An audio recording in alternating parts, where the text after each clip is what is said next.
Quick heads up, this video is intended to be a spoiler-free primer for Outer Wilds and In Stars and Time. However, there will be some discussions of basic gameplay mechanics, the first few minutes of gameplay, and emotional tone.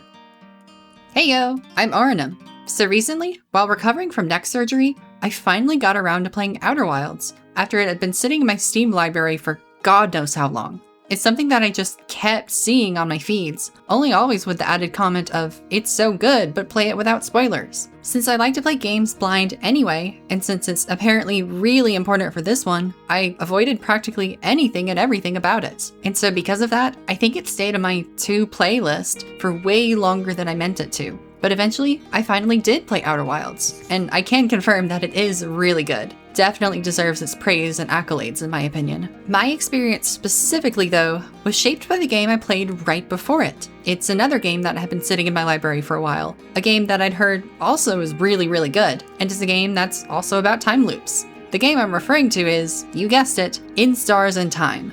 I find that it and Outer Wilds are wonderful complements to each other. Each can provide a unique lens through which the other can be viewed, adding new and surprising depth in my opinion. And in so doing, I feel that the experiences of both games can be elevated to a new level that's more narratively rich and emotionally beautiful than each game in isolation could provide. So for this video, I want to try to craft that lens, an eyeglass molded from the materials of both Outer Wilds and In Stars and Time, which will hopefully lead to new experiences for you as well, whether you've played one, the other, both, or neither. And with that goal in mind, I'm gonna try to keep this video as spoiler-free as I can. Mostly everything I'll be touching on can be gleaned from the store pages for each of them, or encountered in the first 15 minutes or so of gameplay. Nothing that would detract from the gameplay or the stories. Now, at a first glance, it seems like these games shouldn't be compared at all, much less paired together like I'm doing here. They're both about time loops, sure, but apart from that, what do they actually have in common? In Stars and Time is a character-centric RPG with a cartoony style. Outer Wilds is a first-person space exploration game. What could these games possibly have in common besides the time loops? Well, I think the fact that they're so different is one reason to view them as companions. They represent different sides of the same coin. Time loops, by their very nature, emphasize certain things narratively. They naturally prompt many questions, which a piece of media can choose to answer to any degree it likes. Like, why is there a time loop? Who's stuck in the time loop? Who isn't? Is there a way to break it? In Stars and Time chooses to focus on the who and the inner. It's about the main character, Siffrin, and how the time loop affects him, how it affects his relationship with the rest of their party members. Siffrin, and thus the player, is always surrounded by who is and isn't stuck in these endless loops. On the flip side, Outer Wilds chooses to focus on the what, the outer. What's actually going on and what caused it. You, as a fledgling pilot, are left to your own devices with no mission to guide you and no companions to keep you company. And so, in choosing these specific questions to focus on, each game shapes its gameplay and narrative around that focus. The character-centric RPG seems to focus on who is affected and why they keep going, while the exploration game, with a nameless protagonist, seems intent on conjuring up mysteries for the player to solve. The initial hook of these games surround the questions they are more interested in answering, but this also has the effect of leaving the remaining questions unaddressed to a degree. So that's partially why I view these games as good complements. They each sample a different side of the narrative platter, cooked up by time loops, and so they can provide complementary flavors that the other seems to neglect.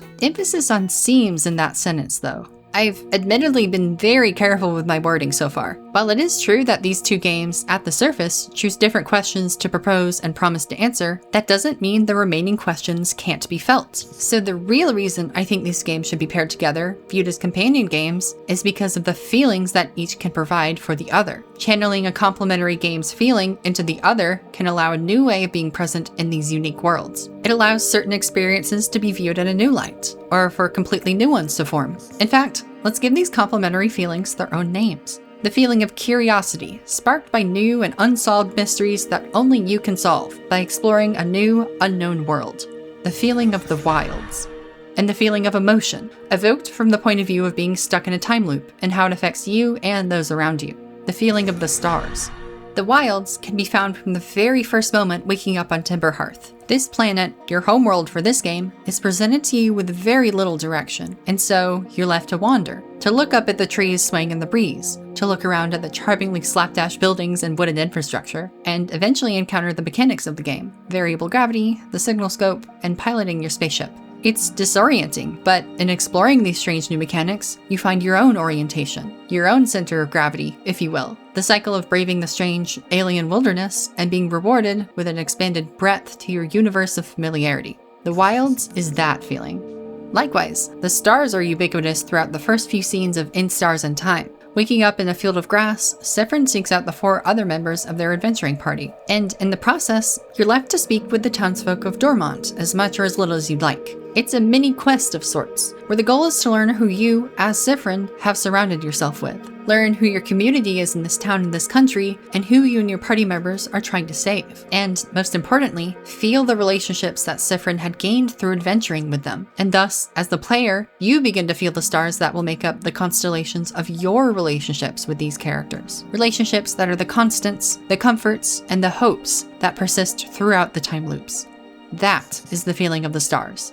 Despite my musings just now though, these feelings, Stars and Wilds, are neutral ones. They start out as joyful and warm and inspiring, but they have the potential to be sources of frustration, of desperation, of loneliness.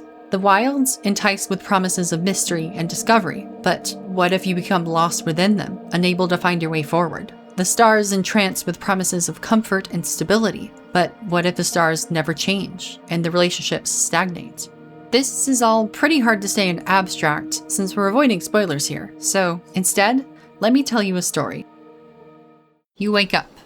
You can see the sun rising in between the trees. You can feel the pine needles beneath your outstretched arm, and you can still, faintly, see the stars of the previous night.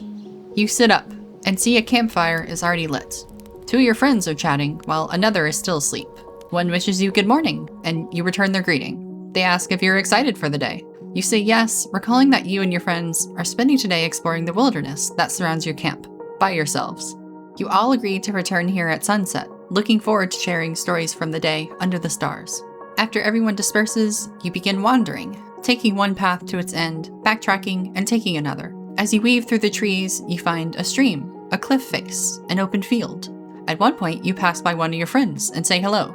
But as you go on, the day grows long, and eventually, the sun begins to set. And you realize that you're completely, utterly lost. You scramble down each path, panicking to retrace your steps through the forest, but you can't. You wish you had kept better track of where you are. You wish you had been more careful and wish you could do it over again. The stars, the same ones you saw this morning, begin to show themselves under the pastel haze of dusk, and you see the sun is barely visible through the trees. Your friends are worried, you think. You wish you could see them again. And then, as the sun sinks below the horizon, darkness overtakes your vision. But not just any darkness. Darker than dark. Darker than any darkness you've ever experienced. Out of fear, you slam shut your eyes. And you wake up, seeing those same early morning stars, feeling those same prickly pine needles. You hear the crackle of the campfire, in between whispers. You sit up. You see your friends. 2 awake, conversing. 1 still asleep. 1 wishes you good morning, the same greeting you remember. Before they notice your expression, they ask if you're alright. Quickly you catch yourself and answer that, yes, you are alright. More than alright, you think. The morning moves along as you remember it, and soon everyone disperses, agreeing again to meet here back at sunset. You, having memories of a day that never happened, are determined to make it back to camp this time. You are very careful, making mental notes of each path, allowing tiny landmarks to carry your mind's attention. A fallen tree limb, a large mushroom, anything to keep you oriented, anything to keep the wilderness from swallowing you again. Soon enough, the sky begins to dim, and you do make it back to camp, thank goodness. You've arrived first. It makes sense, you're being extra cautious. So you light the fire, and sit, and wait. Sharing stories will come soon. You wait, and you wait, and you look up. You can see the stars again. The sun is as good as gone, but your friends are not here. You are here, on time, like you all agreed, but you are alone. The horizon fades and the stars begin to brighten, then darkness consumes your sight again. You close your eyes reflexively, but no, you have to open them. You have to stay here. Maybe your friends will arrive. Just a little longer, please. You force your eyes open and you're laying down.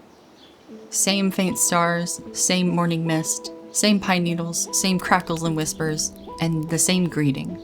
Your friends are back. No, that's not right. You're back. You don't say anything.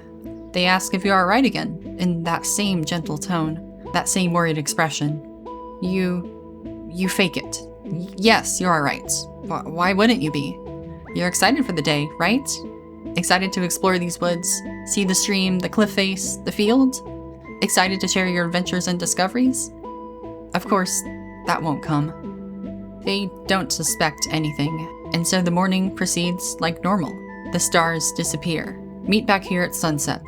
Your friends disperse into the wilderness around you, and you don't know what happens now. This story was an attempt at capturing some of the feelings that I'd felt at points during both my playthroughs, of In Stars and Time and then Outer Wilds. These kinds of feelings are inevitable when it comes to time loops, I think. The wilds trapping in listlessness, and the stars tricking with their staleness.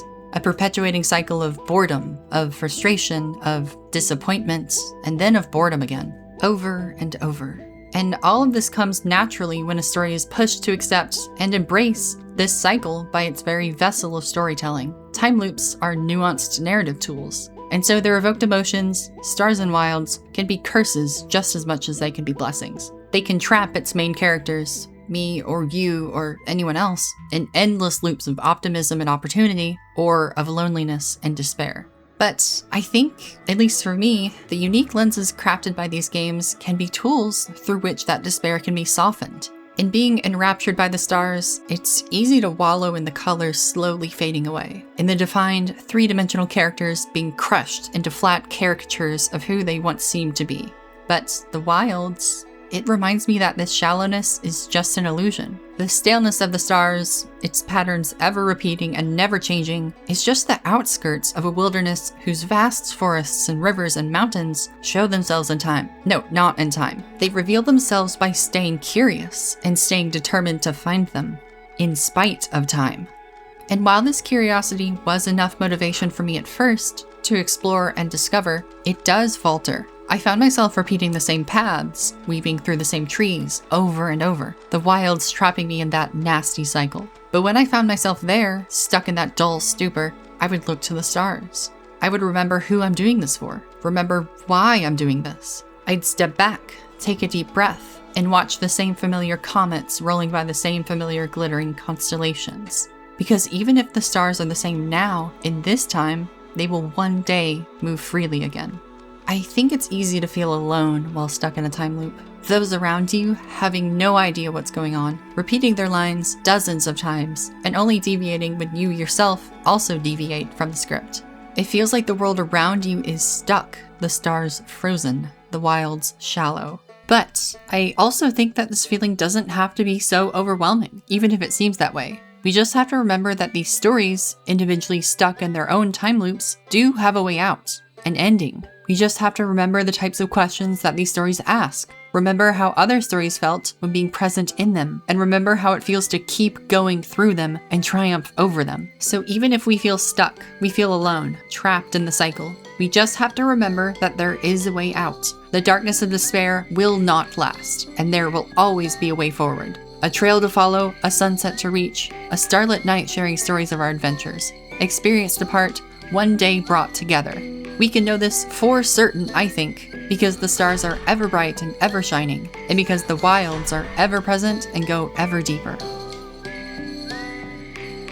If you made it this far, thank you so much for watching. I really tried something new here, including some sort of fiction segment along with the usual game analysis. So if you liked it, it would really mean a ton if you considered liking and subscribing to let me know. It's a good way to let me know that you'd like to see more of this sort of thing. And also a huge shout out to my patrons over on Patreon who really help keep me going and making these videos possible. And if you're interested, right now there's a new video topic poll available at all tiers. So if you'd like to contribute to that and vote on a topic for one of the next few videos, now is the time to sign up. But with that said, any support really means a lot, including just watching. So thank you again, and I hope to see you in the next video.